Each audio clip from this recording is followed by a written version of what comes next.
Let's make olive bread that actually has olives.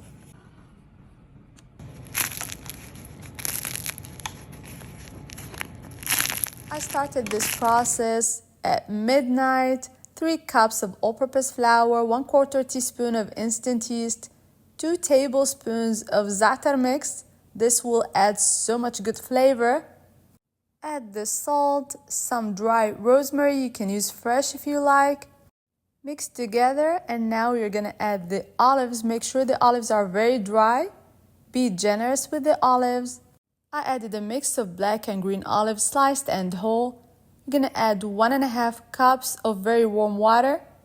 Mix until the dough comes together. No kneading is required. I'm gonna cover and let it be overnight. The next day, all I'm gonna do is use some flour to shape the dough. I don't wanna mess with it too much. Don't deflate the dough. Just give it a nice shape.